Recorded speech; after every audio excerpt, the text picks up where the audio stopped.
Welcome to the Ask Weldon Show, episode 162, Getting a Win Streak from Psychological Advantage.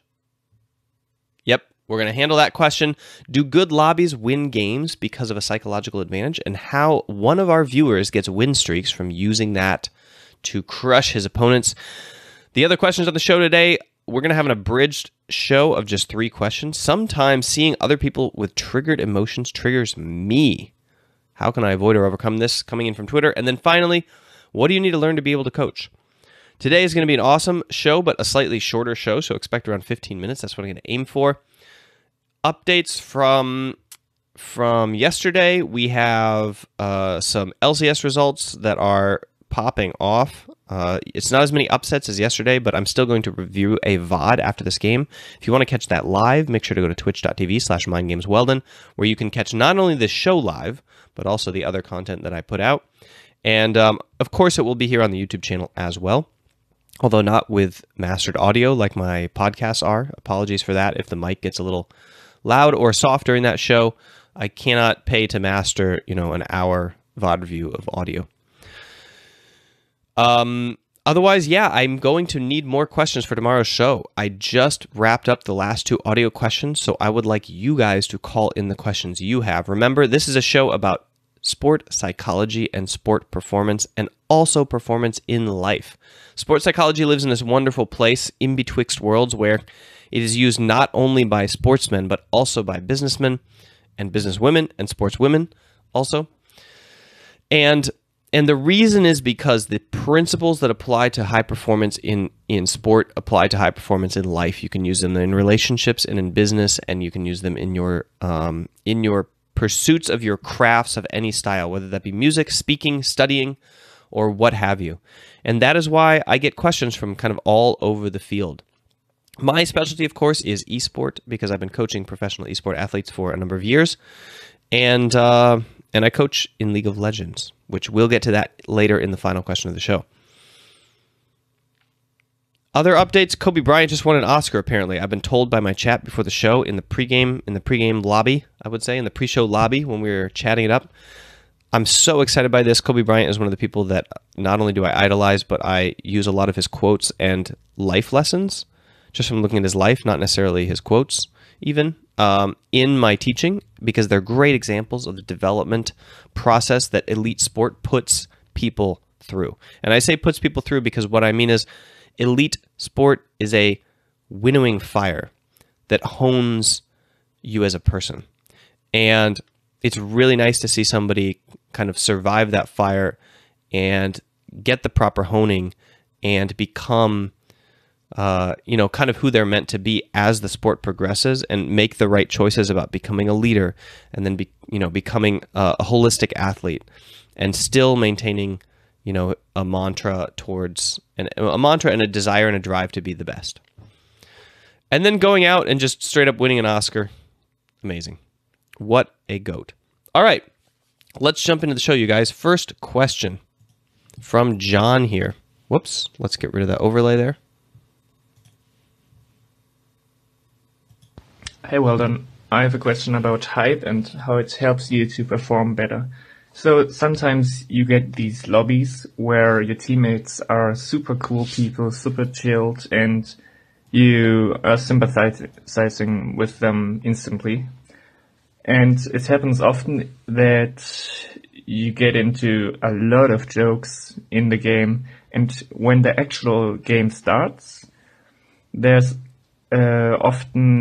it's often the case that we just stormed the enemy team and they have no idea what they should do against us. And the synergy is so good in the team. Has it something to do, or does it have a psychological aspect? Could you clarify that? And I think this helps me to build win streaks, for example. When I have a good mood, I can go in lobbies and get people happy. And I often win because of that, in my opinion. All right, a fantastic call-in coming in from John on Anchor, anchor.fm/Weldon Green to ask your own question. All right, so the answer is, of course, this is a psychological advantage. There's a number of things that come about from greater synergy with your teammates, and the synergy is created by this exchange of information and this kind of connection that you develop through chatting in the lobby and through making jokes with each other. The first and number one thing it builds is resilience. So you have this resilience to things going wrong, which means when something goes wrong, you are more likely and more willing to take risks again to kind of without losing face. So in a lot of situations, which are where we're with strangers, you would say, there's this aspect of humanity where you're trying to essentially save face, right? And when you make a mistake in front of other people, you get embarrassment.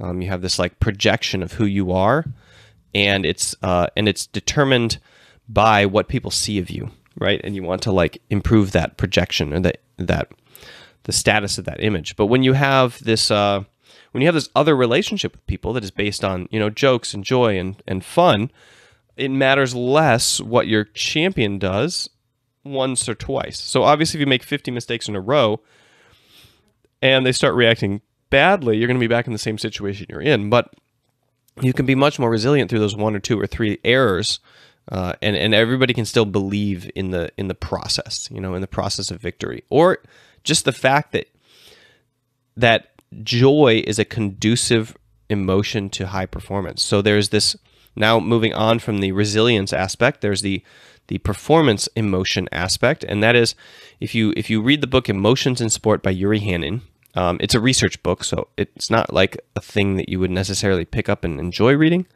unless you happen to be a master's student. But he's a researcher in the dynamics of emotion in sport, and he created a model called the eyes-off model, which I think has moved on since then. Where he's actually still with us. He's here in Jyväskylä in Finland, and he's always working on his model and on the next best thing. So right now he's trying to create it into an intervention model, but anyway, I'm gonna use the eyes-off model because I think it makes the most sense, like contextually with this question. Eyes off stands for individual zones of optimal functioning, and the basic premise is that you have emotions that are functional for performance and emotions that are dysfunctional for performance. And that is not negative and positive emotions, because, for example, anger can be a functional emotion for you. It can improve your performance. And, for example, hate can be a dysfunctional one. It can make your performance worse. Happiness can be a dysfunctional emotion. It actually makes your performance worse a lot of the time because it makes you relaxed. It doesn't make you train as hard. You think of the difference between a perfectionist who's unhappy, striving and improving their game, and somebody who's just happy and isn't training very hard because, hey, they're happy. Why do they need to push themselves so much? And then joy, which is actually a functional emotion usually. And I would say that what you are experiencing when you have this like fun lobby and you have a cog, you're a cog in a beautifully running machine of 5 people and you feel like everything's going well. You have a sense of joy as you tackle a difficult task and you guys are up to it. Anytime you are pursuing mastery in a terms of like being an amazing team and at the same time competitive pursuit where you're trying to strive to beat somebody, you can feel that kind of flow state and that joy come along. And that's a very conducive emotion to high performance. Optimal functioning, as we would say. Okay, those are kind of the two main things that are at play here is personal resilience, and a little bit of protection for your face so that you're not losing face so easily and you don't enter into defensive stances so easily and you're able to take more risks and play with more focus because your brain is not distracted by other things like what does this person think of me, right?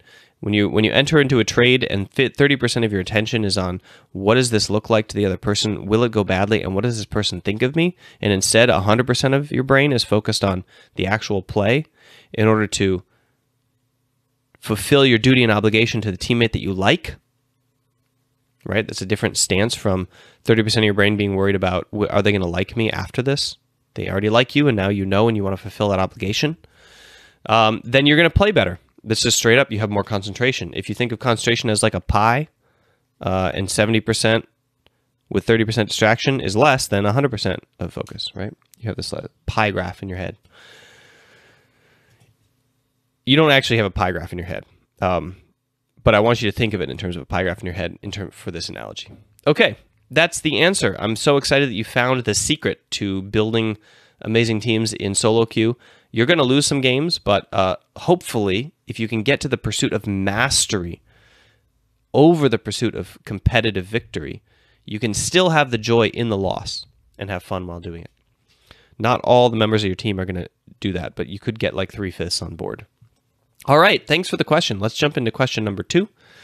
And the question is actually a text question, which I have to read because I didn't put it into the feed here on stream, but here it is. Sometimes seeing other people will trigger with triggered emotions triggers me. How can I avoid or overcome this? Sometimes seeing other people with triggered emotions triggers me. How can I avoid or overcome this? So first of all, I wouldn't say try to avoid it. I would say try to overcome it, because once it happens, it's too late. If this happens to you, then it's going to happen to you. And so you shouldn't try to plan for it not to happen to you. You should find a way to overcome it, and then it will happen to you less and less, because it won't be this, it will pass. It will be a passing state, and it will not have any sort of great impact on your life. And then instead of needing to avoid it, it will just simply stop happening. All right, so seeing other people with triggered emotions triggers me. I think that this is people who are equal to you or maybe greater than you. So this would be people in games who are, you know, kind of like in a game with you. What I mean is that it's not a child, right? Or it's not an adult. You're not seeing somebody who's 55 with triggered emotions, and that's triggering you. And you're not seeing somebody who's a 4-year-old with triggered emotions, and that's triggering you. It's somebody who's like in your peer group, okay? And I say this because it's important to understand that this is a power dynamics issue, in my opinion. That the first kind of thing that comes to my mind would be that essentially you have this dynamic where people are all holding it together on purpose in order for the pursuit of the higher goal. And when somebody violates that trust and violates that relationship and just is free to do what they want and express what they want, it feels lame that you are the one expending effort to discipline yourself when they get to do what they want. Okay? And if you're going to lose anyway, why not, let loose and do the thing that you think is going to make you feel better, which is to spread around your emotion like peanut butter on a toast. Do you guys eat peanut butter on toast? So I believe that there is great value in being the person who, despite the environment, decides to train their muscle, for lack of a better analogy, for discipline of their emotions. And I don't mean that you control your emotions. They still happen to you, but there is great value in conditioning your reaction to your emotions. Because if you can be stoic, if you can be religious, if you can be whatever it is you use as a system to kind of keep yourself within and constrained, and you are able to be a bigger person, then you improve the ability to do that the next time, right? And this situation where you have somebody in an equal power dynamic, or somebody who's kind of in your peer group or kind of in your level who's doing it, and you are able to maintain, that's one of the most challenging places for that. So obviously, like if the two other examples I gave, when there's a child doing it, or when there's somebody who's 55, or 75 doing it, you're able to abstract yourself from the situation and be like, oh, see the absurdity of it, right?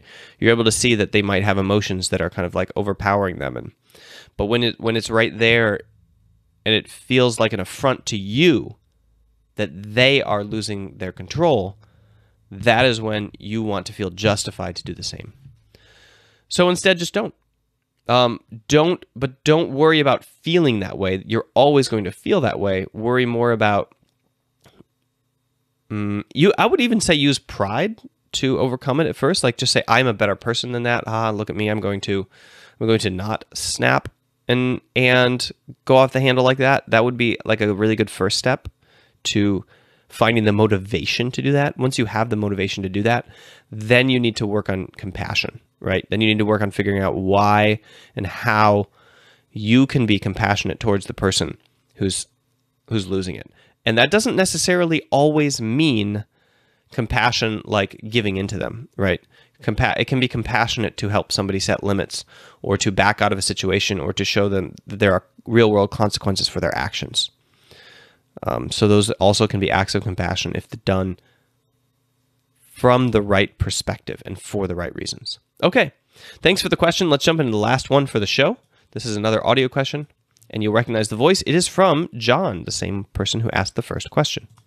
Hey, Weldon. I have a question about being a coach for a team. And I think of these coaches as people that grinded other games in their childhood and in their life in general and got so good at them that they have this huge knowledge that they can give to other people that aren't that good in the knowledge, but have the mechanics, obviously the pro players, the young ones. And how did you get there? Because I don't think that's your history, right? I think, so my question is, what did you need to learn to be able to coach? And what skills are required? How did you learn them? And did it help to coach pro players in StarCraft, I think? I'm not sure. All right, great question. So the basic premise is, what skills are required to coach and how did you learn them? And did it help to coach in other sports like StarCraft, which I didn't actually coach in, by the way. Okay, so basically I see coaching as you need two things. You need to know the game. So you need to have a philosophy towards the game or towards the sport if you're in a sport, but we'll still call it a game. Soccer, football, those are games. You need a philosophy towards the game that you very deeply, that very deeply drives your decisions about how it is that you implement strategy through a growing strategic landscape. Okay, so because the tactics of the game are kind of always changing and the strategy of the game is always changing, but you need to have a philosophy over the basic principles of the game. And League of Legends, in my experience, has been a game that, although that the temporary things have changed, that the deep principles don't change as often as the kind of surface level stuff. And that's been really nice, mostly because Riot has not changed some of the grand things about the game, and when they do it for a season, right? So that you have a year of that philosophy working with you. Now, and then the second thing you need is you need the ability to change people's behavior. You need to be able to coach people, because you don't actually coach the game when you're a coach. You don't actually coach the game. You coach people behaving within the game. You coach a bunch of people, and you need to modify their behavior in order to change how the game is being played or being performed. And so that means helping them craft their bodies. If they're a physical athlete, that means helping them craft their minds and their strategy and their reactions. If they're an esport athlete, and their mentality towards the game. So those are the two things that I think that you need. You need a coaching philosophy that embeds both your belief about the sport and then embeds your belief about how it is that you change human behavior and condition humans and raise them up to be great athletes. Okay, so how did I learn those things? Those are the skills that are required. How did I learn those things? Well, I started out as an athlete, so I think that all of you have been students in school. So if you started studying to be a teacher, you would have some grounding and conception and idea of how you would want to be a teacher, right? And then you would go kind of start to learn the skill set. So I started out as an athlete. I don't think that it prepared me super well for coaching, but I do think that becoming a soccer referee in my teens and kind of then moving into soccer coaching did help me in that regard, because I got to then do the coaching aspect of things kind of and be an authority figure in the games and see it a little bit from the outside and start to develop that skill set, that way of handling conflict and handling disputes. And that was kind of the first time that I've been put into those situations, and that was the kickoff for the development of that. Aside from inside my family, of course, there's always family dynamics, and how you're raised depends a lot on how it is that you work with other people to read their emotions and help them improve and change. Okay, but of course I was playing video games the whole time, and in fact, you are correct. It does take that deep, I believe, that deep kind of understanding and long history with the game, but I think you're incorrect about my history. So I started playing Dota 1 pretty much before it came out. Dota All-Stars, Defense of the Ancients All-Stars came out in 2002, 2003, 2004, and I started playing it back when it was just a mod. Of course, it was a mod after it became Dota All-Stars, but before it became Dota All-Stars, when it was the various kinds of Defense of the Ancients mods. And I played a couple different variants and then stuck with the one that was going to be All-Stars. And I played that for, up until the release of Heroes of Newerth, at which point I stopped and switched over to World of Warcraft until League of Legends came out, and then I started playing League of Legends. And so that is a 16 years of MOBAs. And the highest rank I ever achieved was when I decided to become a coach, and I started coaching myself in League of Legends, and I hit Diamond, and then I stopped playing completely because I did not have time anymore, and I focused completely on studying the game, which I don't actually recommend. I only did that because I have children. If you do not have children, I think you should continue to play and try to get to the highest level possible while also studying. You can do both things, right? You just can't do both things if you want to start a business, run a business, have kids, have a marriage, and also become a coach. So I was a little late to the gravy train on that one. But yeah, I think that essentially I have a philosophy towards MOBAs that involves these fundamental principles, and they've held true for me through different iterations of thinking about the game, and I've had to improve on them. One of the things I did was I went to Stanford, which you could go to right now, and you can actually take game theory classes there online for free. And when I say I went to Stanford, I don't mean that I went to Stanford. I mean I went to their website. Sorry, let me clarify that. I went to the Stanford website, and there's game theory classes that you can take, and I took those with an eye towards MOBAs. I purposely did all of the thinking and the projects and the assignments and the philosophies that were put forward. I tried to think about how this makes sense in StarCraft and how this makes sense in MOBAs, specifically League of Legends, but all MOBAs. And that's how I ended up with kind of, I would say, the framework for the style of game that I want to see played, and the reasons that people, like the fundamental reasons people should make the decisions they do. And then I look at metas and I'm like, why is this a strong meta, and how does it fit my framework? And then I see like where it obeys the framework and where it violates the framework, and that's how I improve it over time. So I think that that kind of thing is a good thing for a coach to be going through, these psychological, philosophical jumps in your head while you're trying to kind of like put together an idea of the game. And yeah, it helps to have that basic level of analysis where you can say, this is a good play, this is a bad play, and they say why. And it's not based on the outcome of the play, it's based on whether or not it violates your framework of the game or not. You need that if you're a coach, or else the only thing you can do is point at this and say you died, so it's bad, or you didn't die, so it's good, which is not really useful at all. All right. Those are the answers. Oh, and then my coaching skills to coach people. Of course, I became a coach, and that's the thing I recommend, is just becoming a coach, right? Like I coached youth sport, and I volunteered, and then I did it for little pay, and then I did it for more pay, and then I did it for less pay again.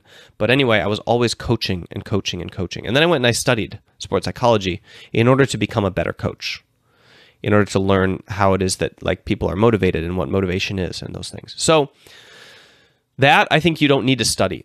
I think neither of these things you actually need to study. I think you can get it all from the world and from your own personal study. I don't think you need to pay for a university degree or go to a certification program, but I think that those things help because they galvanize you, they put you within a peer group of other people thinking a certain way, and they provide you with resources to kind of kickstart different ideas that you may not have thought of. So you can think of it like as accelerators when you go to get education in this. But I do think you need experience. I think you need experience on a team coaching in order to become a coach, because it is an art where you are assimilating many different crafts. You're assimilating psychology and philosophy and parenting and physical training, and you're putting them all together and trying to figure out how to produce a child athlete that is developmental. They're competitive and they're winning, but you're doing it for the sake of development of social and emotional skills and transferable life skills. You're not trying to make a pro athlete when you're coaching youth. So yeah, it's a big, wonderful field, and you guys should definitely think about jumping in. Okay, that is the show for you today. Thank you so much for tuning in. I don't think I did a super good job keeping it to only 15 minutes. I'm curious to see how long it's going to be when I hit stop, but make sure that you come and check out the pre and post show, twitch.tv/mindgamesweldon. We are always growing there, and it's really exciting to interact with the audience live. Make sure also, please that you call in your question if you have one. So you can either come watch more questions, or you can chat and ask the question in Twitch chat and test it out before you call it in, or you can just go straight to anchor.fm/Weldon Green, call in the question, and give me more fuel to power this amazing show with. Remember, it's a daily show, so I need enough questions to get through every single day. So, yeah, help me out. Thanks. I will see you guys next time. Oh, hey, I'm back. Guess what? I didn't push stop. I totally forgot. I forgot to tell you guys about the MAC program. The MAC program is my training program that supports the show and supports this channel. And you can use the code AskWeldon, and you can go to mindgames.gg/MAC, and then use the code AskWeldon to get a $5 discount. It is an online training course, a video training course. It is 50 videos online. You purchase it. You get a login. You log in. They're all right there. You watch one. It takes you through a lecture and a meditation and an activity sometimes. And then you click complete. And you go to the next video, and you do the same thing the next day. It's designed to take 50 days. You're supposed to do one a day. You can do as many meditations as you want a day, but I recommend only one lecture a day because of this experiential learning thing I talked about with coaching. You need experiential learning in order to embed concepts. Knowledge is not knowing something. Sorry. Let me put this another way.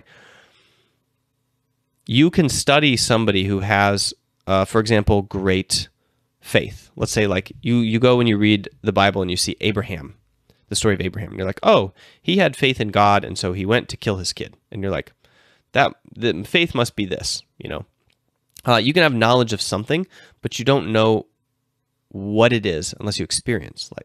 Like the only people who really know what Abraham was feeling was Abraham. And so there are many different concepts like that in the world where you can learn it, but you don't know it, if that makes sense, unless you experience it.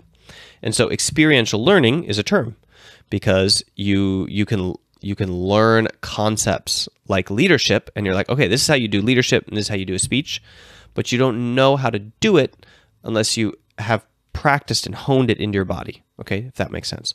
So that's why you're only supposed to watch one lecture a day, even though you could just like drown yourself in knowledge. It wouldn't necessarily be beneficial to you because you wouldn't be able to change who you are and change your behavior on a daily basis, and you wouldn't really understand the concepts. Like you would kind of know them, and you would know the name, and you would know the idea of them, but you wouldn't feel them until you lived through one and you correctly identified it, and you looked at the response your body went through, and you're like, aha, that's what that was.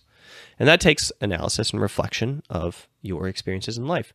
So anyway, that was a little bit of a side, but back to the idea here that these 50 videos, these 50 lectures you watch and then you experience. And then you have mindfulness, acceptance, and commitment kind of built in to you, and you use it to accomplish whatever you want to do. Performance-wise, it is a high-performance course, but it's high performance towards life, not just esport, towards studies and music and esport also, if that is your motivation. But whatever your motivation is, that is what you should aim to tackle. Okay, now for real, the show is actually over. I'm going to hit the stop button. Ciao.